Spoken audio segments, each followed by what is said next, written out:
कालू कौवे की पत्नी को मरे हुए अभी कुछ ही दिन हुए थे। तभी चिड़िया कालू के पास आकर कहती है, कालू भैया, आप इस छोटे बच्चे का अकेले कैसे ध्यान रखेंगे?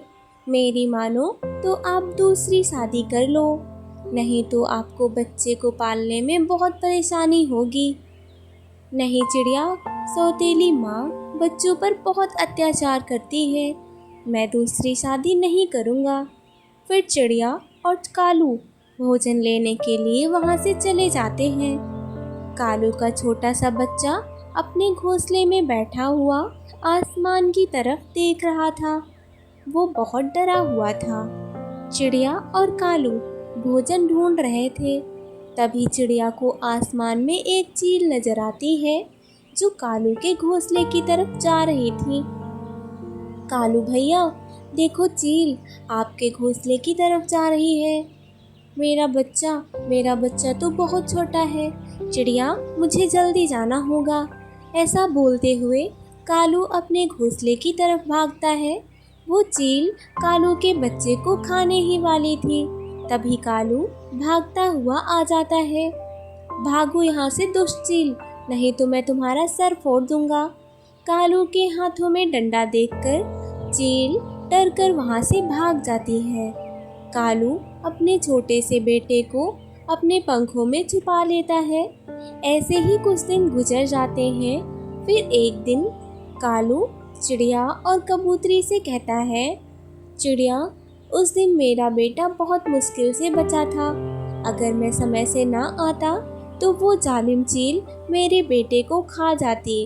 कालू भैया, इसीलिए तो मैं अब से कहती हूँ दूसरी शादी कर लो। चिड़िया, मैं इसीलिए तो तुम्हारे पास आया हूँ। अब तुम मेरी दूसरी शादी करवा ही दो। मेरी एक जानने वाली कौवी है, उसका नाम पिंकी है। वह तुमसे शादी तो कर लेगी, मगर उसकी एक शर्त है। कैसी शर्त? बताओ मुझे। वह तुम्हारे बच्चे को अपने घोंसले में नहीं रखेगी। तुम्हें उसके लिए अलग घोंसला बनाना होगा। ठीक है, मैं अपने घोंसले के पास ही दूसरा घोंसला बनवा दूंगा। फिर चिड़िया और कबूतरी कालू की दूसरी शादी पिंकी से करवा देती हैं। सुनो जी, मैं आपके बेटे को भोजन भी दे दिया करूंगी और हमेशा इसका ख्याल भी रखूंगी, मगर तुम इसे समझा दो कि मेरे घोंसले में ना आए। ठीक है, मैं इसे समझा दूंगा। फिर कालू बिना परेशानी के भोजन लेने जाने लगा और उसकी पत्नी पूरे दिन कालू के बेटे के पास बैठी रहती। मैं पूरा दिन यहाँ बैठे बैठे बोर हो जाती हूँ, मुझे थोड़ा घूम के आना चाहिए। सुनो छोटे बच्चे, अपने पापा को मत बताना कि मैं कहीं घूमने गई थी। अगर मम्मा मुझे चील खा गई तो पापा को पता चल जाएगा। मैं अभी थोड़ी देर में ही आ जाऊंगी। फिर पिंकी घूमने चली जाती है। वो सारा दिन इधर उधर घूमती रहती है। वह कभी बुलबुल के पास जाती तो कभी झरने के पास जाती, और जैसे ही शाम होती तो अपने घोंसले में वापस चली आती। पिंकी, तुमने मेरे बेटे का ध्यान अच्छे से रखा था ना? पूछ ले अपने बेटे से। मैं पूरा दिन डंडा लेकर इसके पास ही बैठी थी। ये लो दाना तुम खा लो, और ये दाना जग्गू खा लेगा। दूसरे दिन पिंकी फिर से ऐसा करती है।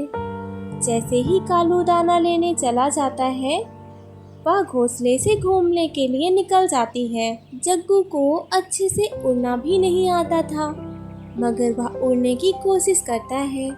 वह गिर जाता है और उसे चोट लग जाती है। जब चिड़िया उसको गिरा हुआ देखती है तो वो जल्दी से उसको अस्पताल ले जाती है। इस बच्चे की सिर में चोट लगी है, मैं इसको दवाई दे देती हूँ, यह जल्दी ही ठीक हो जाएगी। कालू भैया, आपके जग्गू को चोट लग गई है। चिड़िया अभी उसे बुलबुल के डॉक्टर के पास लेके गई है। मेरे जग्गू को चोट कैसे लग गई? फिर कालू जल्दी से भागता हुआ बुलबुल के पास जाता है। कालू भैया आप चिंता ना करें, डॉक्टर बोला है आप जग्गू जल्दी ठीक हो जाओगे। लेकिन तुम्हारी पत्नी पिंकी कहाँ थी? पापा, जब भी आप दाना लेने जाते हो पिंकी मम्मा घूमने निकल जाती है। वो मेरा ख्याल भी नहीं रखती है और मुझे डांटती भी बहुत है। उसे तो मैं अब देखता हूँ, आने दो उसको शाम को घर। कालू जब जग्गू के साथ घोंसले में बैठा हुआ था तब पिंकी आवारा घूमकर वापस आती है। कालू, क्या हुआ? तुम आज इतनी जल्दी आ गए? और जग्गू, तुम्हारे सर पे चोट कैसे लगी? मुझे सब पता चल गया है, तुम जाओ यहाँ से।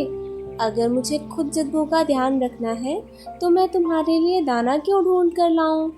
तुम अपनी इन हरकतों से कभी माँ नहीं बन सकती। फिर पिंकी को अपनी गलती का एहसास होता है। वो कालू से माफ़ी मांगती है और फिर जग्गू का हमेशा ध्यान रखती है और उसे अपने साथ घोंसले में लिटाती है। मीरा चिड़िया अपने आरामदायक घर में अपने बच्चों के साथ बैठी थी।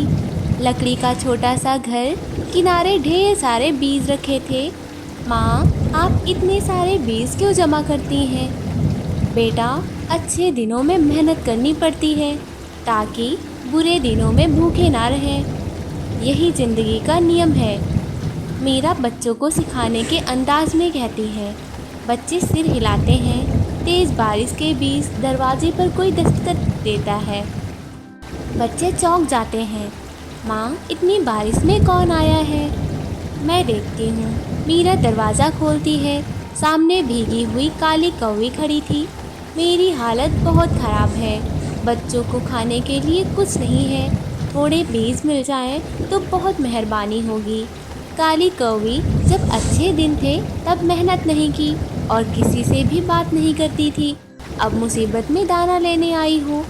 माँ, हमें उनकी मदद करनी चाहिए। ठीक है, अंदर आओ। वो कुछ बीज उठाकर कौवी को दे देती है। धन्यवाद मीरा चिड़िया, अब मैं चलती हूँ। घमंडी मीरा ने 4 दाने क्या दे दिए, ज्ञान की दुकान ही खोल दी। छोड़ो ना, बारिश के दिनों में रुक जाएगी, उसके बाद कोई बात करेगा ही नहीं। दूसरे दिन कालू कौवा के बच्चों को भूख लग जाती है और वह खाना मांगने लगता है। अब क्या खाएंगे? मीरा से फिर से दाने ले आते हैं। नहीं, अब और भाषण नहीं सुनूंगी। रात में चिड़िया सो जाएगी तब चोरी करके ले आऊंगी। काली कौवी चुपके से मीरा के घर जाती है और बीज चुराने लगती है। तभी उसके पूंछ में आग लग जाती है। मीरा नींद से खुल जाती है। वो कहती है, जैसे के साथ ऐसा ही होना चाहिए। काली कौवी नदी में जाकर आग बुझा लेती है। फिर मीरा के घर जाकर कई सिर झुका के खड़ी हो जाती है और शर्म से कहती है, मीरा चिड़िया, मुझे कुछ दाना दे दो, मेरे बच्चे भूखे हैं। यह दाना तुम्हारे बच्चों के लिए ही है और हाँ, आगे से ऐसी गलती मत करना।